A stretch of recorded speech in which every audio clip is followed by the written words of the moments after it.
So things are changing so fast, both in terms of knowledge and our understanding.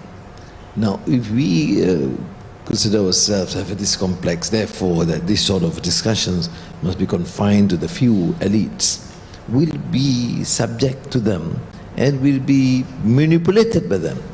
I have a great cynicism against the so-called elites precisely because of this. Our task is therefore to alleviate the understanding of the general and the educated class.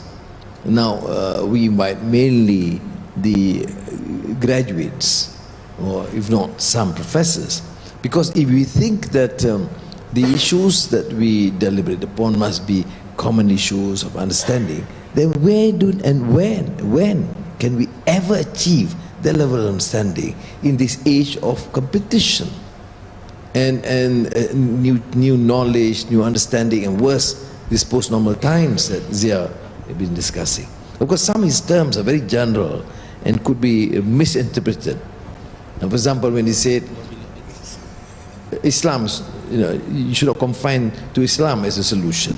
Now, I understand, reading the whole context of his writings, that the ethical standards, the issue of aqidah is not debatable or questionable. I mean, you still can question, but I mean, he writes from a position of faith. But you cannot discount the fact that there are truth elsewhere.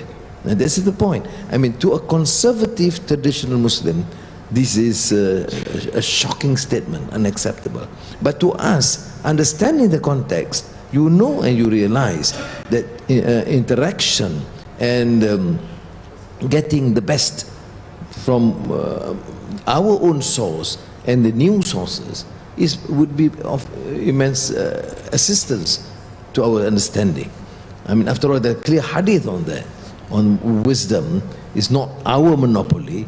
It is it must be sought after, irrespective or regardless from where it comes from. I think in Dewan Bahasa last month, from one with the Hayatu Sabah, I think, from a traditional text, which I was attracted to, where he made a reference to a tribe, Atbah, whatever, that went to see the Prophet.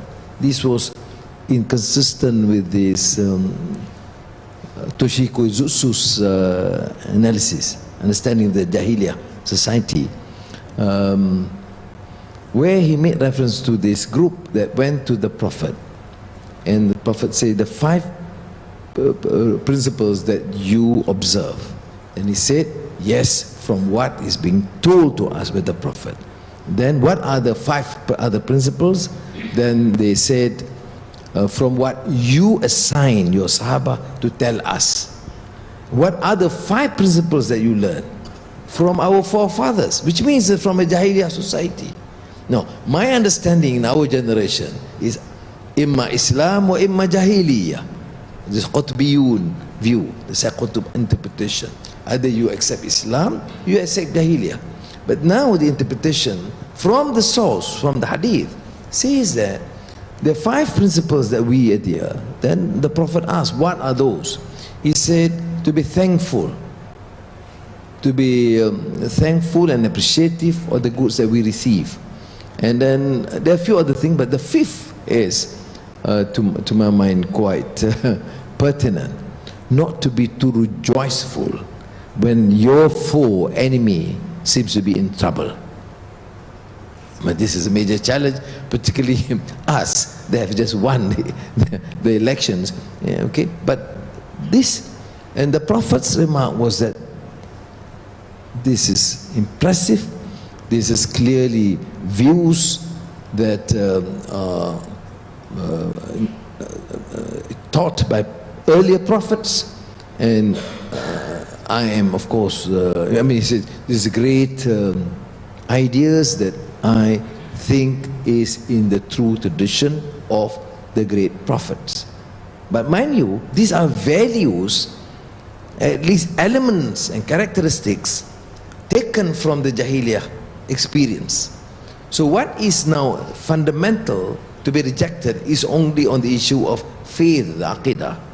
And what is being promoted, what Zia has been telling, is the ethical values must stand. Now, ethical values by Islam, which incorporate some of the old traditional views prior to Islam, and what we can learn from the experiences of others.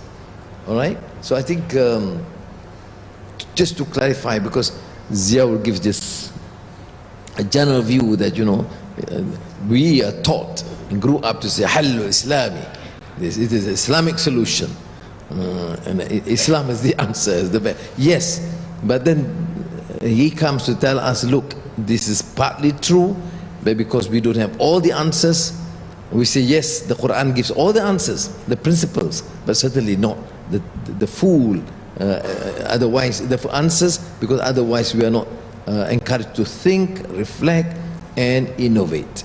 I think this clarification is essential.